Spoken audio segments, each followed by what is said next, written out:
Nuclear bomb बनाया तो उसे लगा कि बस अब वो दुनिया का बादशाह है जिसे कोई छू भी नहीं सकता। लेकिन वो गलत था। उस एक धमाके ने दुनिया में एक खतरनाक रेस शुरू कर दी और आज दुनिया में 10 ऐसे कंट्रीज हैं जिनके पास न्यूक्लियर बॉम्ब बनाने का कोड है। कुछ कंट्रीज ने एक दूसरे की मदद की और कुछ ने चोरी किया, लेकिन सभी कंट्रीज ने जासूसों, धोखे और सीक्रेट डील्स का सहारा लिया। हम आज देखेंगे कि कैसे इन 10 मुल्कों ने एक दूसरे से मुकाबला करते हुए दुनिया की सबसे खतरनाक टेक्नोलॉजी बनाई और हम उन कंट्रीज को भी देखेंगे जो ये टेक्नोलॉजी हासिल करने के बिल्कुल करीब पहुंच गए थे और उन कंट्रीज को भी जिनका न्यूक्लियर वेपन बनाने की लिस्ट में अगला नंबर है। ये कहानी असल में जर्मनी में शुरू होती है 1938 में। ये वो वक्त था जब साइंटिस्ट्स ने पहली बार न्यूक्लियर फिशन डिस्कवर किया। उन्हें पता लगा कि एटम्स को तोड़कर वो चेन रिएक्शन के जरिए मैसिव एनर्जी रिलीज कर सकते हैं। इस डिस्कवरी ने पूरी साइंटिफिक कम्युनिटी को हिला कर रख दिया। अगले ही साल एल्बर्ट आइंस्टाइन ने अमेरिका को वार्निंग भेजी। उसने अमेरिकन गवर्नमेंट को बताया कि नाज़ीज इस नई साइंस को वेपनाइज कर सकते हैं। इस वार्निंग की वजह से हिस्ट्री के सबसे महंगे और सीक्रेटिव साइंस एक्सपेरिमेंट का आगाज किया गया। अमेरिका ने मैनहट्टन प्रोजेक्ट लॉन्च किया। ये एक मैसिव ऑपरेशन था जिसमें अमेरिका, यूके और कनाडा के साइंटिस्ट शामिल थे।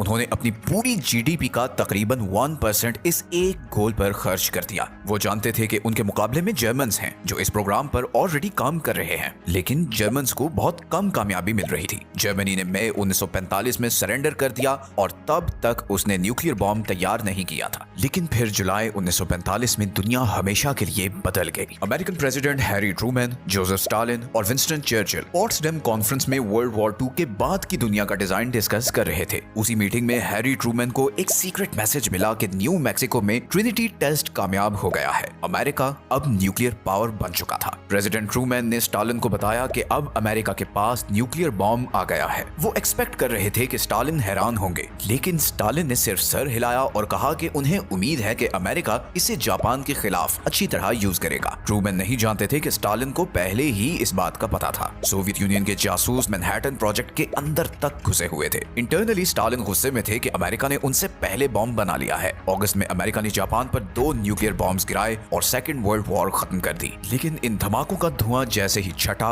एक नई रेस शुरू हो चुकी थी। Soviet union nuclear club join करने वाला दूसरा मुल्क बन गया। उन्होंने अपनी रिसर्च 1941 में ही शुरू कर दी थी। वो तब ही अलर्ट हो गए थे जब उन्होंने नोटिस किया कि अमेरिकन और ब्रिटिश साइंटिस्ट्स ने अचानक न्यूक्लियर फिजिक्स पर पेपर्स पब्लिश करना बंद कर दिए हैं। उन्हें रियलाइज हो गया कि काम अब अंडरग्राउंड हो चुका है। जापान में तबाही देखने के बाद सोवियत प्रोग्राम ने फुल स्पीड पकड़ ली। उन्होंने अमेरिकन से बहुत ज्यादा डेटा चोरी किया था, लेकिन एक मसला था, वो बहुत शक्की थे। उन्हें डर था कि अमेरिकन डबल एजेंट्स उन्हें नुकसान पहुंचाने के लिए गलत डेटा फीड कर रहे होंगे। इसी वजह से उन्होंने चोरीशुदा डिजाइन पर पूरा भरोसा नहीं किया। उन्होंने जर्मन साइंटिस्ट्स को पकड़ा और उनके साथ ये सारी रिसर्च वेरीफाई की। वो उससे कई ज्यादा स्पीड से आगे बढ़े जितना वेस्ट एक्सपेक्ट कर रहा था। 1949 में सोवियत्स ने कजाकिस्तान में RDS-1 डेटोनेट किया और अमेरिकन मोनोपोली को खत्म कर दिया। इस कोल्ड वॉर में हथियारों की दौड़ अब ऑफिशियली शुरू हो चुकी थी। आप अज्यूम कर रहे होंगे कि तीसरा मुल्क शायद यूनाइटेड किंगडम होगा। आखिर ब्रिटिशर्स अमेरिकन के दोस्त थे। उन्होंने ट्यूब एलॉयज के नाम के प्रोजेक्ट में पहले ही काफी ग्राउंड वर्क किया हुआ था, पर क्विबेक एग्रीमेंट के मुताबिक उन्हें ये सारी रिसर्च अमेरिका को देनी पड़ी। इस एग्रीमेंट में लिखा था कि दोनों मुल्क आपस में टेक्नोलॉजी शेयर करेंगे, लेकिन 1946 में अमेरिका ने उस एग्रीमेंट को हवा में उड़ा दिया। उसने एक लॉ पास किया जिसने न्यूक्लियर इंफॉर्मेशन के एक्सचेंज को कट ऑफ कर दिया। वो न्यूक्लियर सीक्रेट्स को सिर्फ अपने तक रखना चाहते थे। ब्रिटेन शॉक्ड रह गया। उन्हें एहसास हुआ कि वर्ल्ड पावर रहने के लिए उन्हें खुद ही कुछ करना पड़ेगा।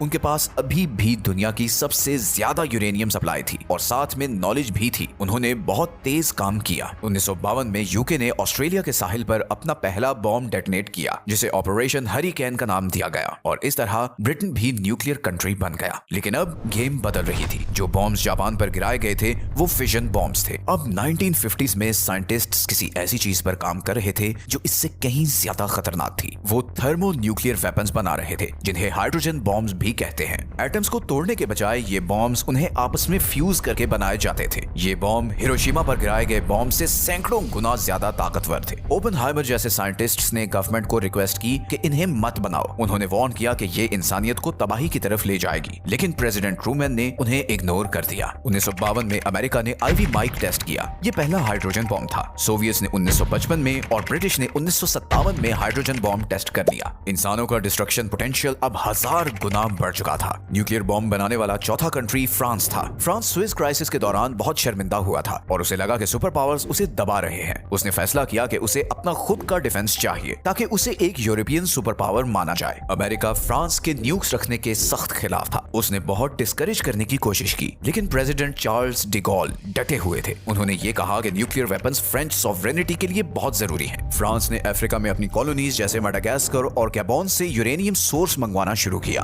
फ्रांस अभी भी वर्ल्ड वॉर 2 की तबाही से रिकवर कर रहा था, लेकिन उसके साइंटिस्ट्स ने बहुत मेहनत की। 1960 में फ्रांस अल्जीरिया के सहारा डेजर्ट में गया और उसने वहां अपना पहला न्यूक्लियर बॉम्ब डेटोनेट किया, जिसे जय बॉयज ब्लू कहा गया। इस धमाके ने वॉशिंगटन और पूरी दुनिया को एक मैसेज दिया कि फ्रांस को अब प्रोटेक्शन के लिए अमेरिकन मिलिट्री की जरूरत नहीं है। पांचवा मुल्क चाइना था। चाइनीज अमेरिकन के खिलाफ डिफेंस चाहते थे। शुरू में सोवियत यूनियन ने उनकी मदद की। वो चाइना को एक साथी कम्युनिस्ट कंट्री समझते थे, लेकिन फिर रिलेशंस खराब हो गए। असल में सोवियत लीडर क्रुश्चेव ने स्टालिन की लेगेसी को क्रिटिसाइज करना शुरू किया। वो वेस्ट के साथ बेहतर रिलेशंस चाहते थे। माओ जेडोंग को ये बहुत गलत लगा। उन्होंने सोवियत्स पर इल्जाम लगाया कि वो अपनी रेवोल्यूशनरी स्पिरिट खो रहे हैं। दोनों मुल्क अलग हो गए और सोवियत्स ने अपनी सारी टेक्निकल हेल्प वापस ले ली। उन्होंने चाइना को बाकी चीजें खुद फिगर आउट करने के लिए छोड़ दिया। उस वक्त चाइना में एक जबरदस्त कल्चरल रेवोल्यूशन चल रही थी, लेकिन उन्होंने सारे रिसोर्सेज न्यूक्लियर बॉम्ब बनाने में लगा दिए। 1964 में चाइना ने लॉप नूर झील पर अपना पहला एटॉमिक बॉम्ब टेस्ट करके दुनिया को शॉक कर दिया। इसके बाद उन्होंने एक और शॉक दिया। सिर्फ 2.5 साल बाद उन्होंने हाइड्रोजन बॉम्ब भी टेस्ट कर दिया। ये किसी भी कंट्री की तरफ से बेसिक फिशन बॉम्ब से एडवांस्ड फ्यूजन बॉम्ब तक जाने की सबसे तेज डेवलपमेंट थी। इस लिस्ट में छठा मुल्क सबसे ज्यादा मिस्टीरियस है और वो है इसराइल। आज तक इसराइल ने ऑफिशियली कभी एडमिट नहीं किया कि उसके पास न्यूक्लियर वेपन्स हैं। इस मामले में वो खामोशी रखता है। 1950s में इसराइल ने नेगेव डेजर्ट में फ्रांस की मदद से एक सीक्रेट न्यूक्लियर फैसिलिटी बनाना शुरू की। अमेरिकन स्पाई प्लेन्स ने ये कंस्ट्रक्शन साइट स्पॉट कर ली। प्रेसिडेंट जॉन एफ कैनेडी बहुत परेशान हुए और उन्होंने इस प्लांट की इंस्पेक्शन की डिमांड की। इसराइलीज ने टाल मटोल किया और कुछ नहीं बताया। उन्होंने अंडरग्राउंड बॉम्ब मेकिंग फैसिलिटीज को छुपाने के लिए फेक वॉल्स और हिडन एलिवेटर्स बनाए। जॉन एफ कैनेडी इसराइल को रोकने से पहले ही मर गए और उनके बाद आने वाले लिंडन बी जॉनसन काफी प्रो इसराइल थे। माना जाता है कि 1967 तक इसराइल के पास न्यूक्लियर बॉम्ब आ चुका था। दुनिया को इसकी कंफर्मेशन बहुत सालों बाद 1986 में मिली। मोर्डेशाई वानूनू नाम के एक टेक्नीशियन ने सीक्रेट इसराइली फैसिलिटी में काम किया था। उसने वहां की फोटोज ली और उन्हें मुल्क से बाहर स्मगल किया। उसने ये स्टोरी एक ब्रिटिश न्यूज़पेपर को दी, लेकिन इससे पहले कि स्टोरी पब्लिश हो सकती, इसराइली सीक्रेट सर्विस मोसाद उस तक पहुंच गई। उन्होंने एक ट्रैप लगाया। एक फीमेल एजेंट ने लंदन में अमेरिकन टूरिस्ट होने का नाटक किया। उसने वनूनू के साथ फ्लर्ट किया और उसे अपने साथ रोमांटिक वीकेंड के लिए रोम चलने पर कन्विंस किया। जैसे ही वो रोम पहुंचा, उसे ड्रग दिया गया, किडनैप किया गया और वापस इसराइली शिप कर दिया गया। उसने वहां 18 साल जेल में गुजारे। उसकी कुर्बानी की वजह से दुनिया को पता लगा कि इसराइल वाकई एक न्यूक्लियर पावर था। सातवां मुल्क इंडिया था। इंडिया सराउंडेड था। वो दो ताकतवर दुश्मनों के बीच ट्रैप्ड फील करता था। वो 1962 में चाइना से जंग हार चुका था और दूसरे बॉर्डर पर अपने राइवल पाकिस्तान के साथ लगातार लड़ रहा था। इंडिया ने कनाडा से लाए गए एनर्जी रिएक्टर में रिसर्च प्रोग्राम शुरू किया। इंडिया ने क्लेम किया कि वो बॉम्ब नहीं बना रहे, लेकिन 1974 में उन्होंने रेगिस्तान में एक टेस्ट किया। उन्होंने इसे पीसफुल न्यूक्लियर एक्सप्लोजन कहा और इसका कोड नेम स्माइलिंग बुद्धा था। दुनिया में एक खलबली मच गई। कनाडा और अमेरिका ने टेक्नोलॉजी मिसयूज करने पर इंडिया पर सैंक्शंस लगा दिए। इंडिया कुछ अरसे के लिए रुक गया, लेकिन 1990s में उसने ऑफिशियली अपने प्रोग्राम को वेपनाइज कर दिया। उन्होंने no first use policy declare की। इसका मतलब है कि वो वादा करते हैं कि वो न्यूक्स तब तक यूज नहीं करेंगे जब तक कोई और पहले इंडिया पर न्यूक्लियर बॉम्ब यूज ना करे। 8वीं कंट्री की शायद सबसे यूनिक स्टोरी है। ये साउथ अफ्रीका था। 1970s तक साउथ अफ्रीकन गवर्नमेंट बिल्कुल अकेली हो चुकी थी। बाकी दुनिया उनके रेसिज्म से नफरत करती थी और मदद करने से इनकार करती थी। उन्होंने अपने बॉर्डर्स की तरफ देखा और उन्हें हर जगह दुश्मन नजर आए। अंगोला जैसे पड़ोसी मुल्क कम्युनिस्ट कंट्रोल में जा रहे थे। उन्होंने फैसला किया कि उन्हें अल्टीमेट इंश्योरेंस पॉलिसी चाहिए। उनके पास बहुत ज्यादा यूरेनियम रिजर्व्स थे और उन्होंने उन्हें यूज करना शुरू किया। 1989 में एक अमेरिकन सैटेलाइट ने साउथ अफ्रीका के कंट्रोल वाले आइलैंड्स के करीब इंडियन ओशन में मिस्टीरियस लाइट डिटेक्ट की। ये माना जाता है कि ये इसराइल के साथ एक जॉइंट न्यूक्लियर टेस्ट था। 1980s तक साउथ अफ्रीका ने 6 फुली फंक्शनल न्यूक्लियर बॉम्ब्स बना लिए थे, लेकिन फिर दुनिया बदल गई। सोवियत यूनियन कोलैप्स हो गया, कम्युनिज्म का थ्रेट खत्म हो गया। साउथ अफ्रीकन गवर्नमेंट जानती थी कि उनका वक्त खत्म हो रहा है। वो नेल्सन मंडेला की सरबराही में आने वाली नई गवर्नमेंट को न्यूक्लियर वेपन्स देने से खौफजदा थे। उन्होंने वो किया जो कोई और कंट्री नहीं कर सकता था। उन्होंने वॉलंटरीली अपने सारे न्यूक्लियर वेपन्स डिसमेंटल कर दिए। उन्होंने सारे ब्लूप्रिंट्स डिस्ट्रॉय कर दिए और यूरेनियम को पिघला दिया। तो साउथ अफ्रीका वो अकेला मुल्क है जिसने अपने न्यूक्स बनाए और फिर सब खत्म कर दिए। नौवां मुल्क है पाकिस्तान। 1971 में इंडिया से आधा मुल्क गंवाने के बाद पाकिस्तानी प्राइम मिनिस्टर जुल्फिकार भुट्टो ने ऐलान किया कि अगर लोगों को घास भी खानी पड़ी तब भी वो अपना न्यूक्लियर बॉम्ब बनाएंगे। वो इंडिया को डोमिनेट करने नहीं दे सकते थे। इस प्रोग्राम के हीरो अब्दुल कदीर खान थे। वो नेदरलैंड्स में एक फैसिलिटी में मेटलर्जिस्ट थे जो यूरेनियम इनरिच करती थी। उन्होंने अपनी क्लियरेंस यूज करके सेंट्रीफ्यूजेस के टॉप सीक्रेट ब्लूप्रिंट्स चोरी किए। उन्होंने ये सारे डिजाइन याद किए, उन्हें कॉपी किया और उन्हें वापस पाकिस्तान ले आए। इन डिजाइन ने उन्हें एक जबरदस्त हेड स्टार्ट दिया। उन्हें चाइना से भी मदद मिली जो इंडिया को चेक में रखना चाहता था। अमेरिका जानता था कि पाकिस्तान क्या कर रहा है, लेकिन अमेरिका को अफगानिस्तान में सोवियत से लड़ने के लिए पाकिस्तान की मदद चाहिए थी। इसलिए अमेरिकन ने आंखें बंद कर ली। 1998 में इंडिया के टेस्ट्स कंडक्ट करने के सिर्फ हफ्तों बाद पाकिस्तान ने भी जवाब दिया। उन्होंने पहाड़ों में 5 न्यूक्लियर बॉम्ब्स डेटोनेट किए। पाकिस्तान में सब खुश हो गए। उन्होंने प्लेइंग फील्ड बराबर कर दी थी। अनलाइक इंडिया, पाकिस्तान की फर्स्ट यूज पॉलिसी नहीं है। इसका मतलब है कि अगर उन्हें लगे कि वो कन्वेंशनल वॉर हारने वाले हैं तो वो न्यूक्लियर मिसाइल लॉन्च कर देंगे। और अब हम आते हैं इस लिस्ट के आखिरी कंट्री पर, और वो है नॉर्थ कोरिया। नॉर्थ कोरिया को उसी वजह से न्यूक्स चाहिए थे जिस वजह से बाकी सबको चाहिए थे। वो रिजीम सर्वाइवल चाहते थे। किम फैमिली को लगता था कि न्यूक्लियर बॉम्ब्स के बगैर अमेरिका उन पर अटैक कर देगा। उन्होंने शुरू में तो एनर्जी के लिए सोवियत मदद ली, लेकिन फिर एकदम सीक्रेसी में चले गए। उन्होंने वेपन्स ना बनाने का वादा करते हुए ट्रीटी साइन की और फिर उन ट्रीटीज को तोड़ दिया। उन्होंने वो डिजाइन यूज किए जो कहा जाता है कि उन्होंने पाकिस्तान से खरीदे थे। 2006 में नॉर्थ कोरिया ने अपना पहला अंडरग्राउंड न्यूक्लियर टेस्ट किया। ये एक छोटा एक्सप्लोजन था और कुछ एक्सपर्ट्स के मुताबिक ये पार्शियल फेलियर था, लेकिन वो कोशिश करते रहे। 2009 और 2013 में उन्होंने बड़े बॉम्ब्स टेस्ट किए। 2017 तक उन्होंने thermonuclear hydrogen bomb test किया और आज उनके पास इंटरकॉन्टिनेंटल मिसाइल्स हैं जो थियोरेटिकली अमेरिका तक पहुंच सकते हैं। नॉर्थ कोरिया वो अकेला मुल्क है जिसने नॉन प्रोलिफरेशन ट्रीटी से विड्रॉ किया और न्यूक्लियर बॉम्ब बनाया। तो ये वो 10 कंट्रीज हैं जिन्होंने बॉम्ब बनाया, लेकिन कहानी सिर्फ इन तक महदूद नहीं है। ऐसे और भी मुल्क हैं जिनके पास न्यूक्लियर वेपन्स हैं। कोल्ड वॉर के दौरान अमेरिका और सोवियट्स ने पूरी दुनिया में अपने न्यूक्लियर वेपन्स छुपाए। अमेरिकन न्यूक्स आज भी बेल्जियम, जर्मनी, इटली, नेदरलैंड्स और तुर्की में पड़े हैं। रशिया ने अभी रिसेंटली टैक्टिकल न्यूक्लियर वेपन्स वापस बेलारूस में मूव किए हैं। हमें उन मुल्कों को भी देखना होगा जिन्होंने कोशिश की और फेल हो गए। आपको जानकर हैरत होगी कि कितने कंट्रीज न्यूक्लियर बॉम्ब बनाने के करीब थे। अर्जेंटीना और ब्राजील के पास मिलिट्री प्रोग्राम्स थे जो उन्होंने अबैंडन कर दिए। स्वीडन और स्विट्जरलैंड ने भी इस पर गौर किया था, लेकिन सबसे वोलेटाइल रीजन हमेशा से मिडिल ईस्ट रहा है। इराक के पास सद्दाम हुसैन के दौर में अपना न्यूक्लियर प्रोग्राम था। 1981 में इसराइल ने ऑपरेशन ओपरा लॉन्च किया और इराकी रिएक्टर पर एयर स्ट्राइक्स करके उसे तबाह कर दिया। 2007 में इसराइल ने यह दोबारा किया। उन्होंने सीरिया में एक सीक्रेट फैसिलिटी पर बॉम्ब गिराया जो नॉर्थ कोरिया की मदद से बनाई जा रही थी। इसराइल के लिए अब मसला ईरान है। ईरान सालों से यूरेनियम इनरिच कर रहा है। इसराइल और वेस्ट ने ईरान के न्यूक्लियर प्रोग्राम को टारगेट करके पीछे धकेल दिया है।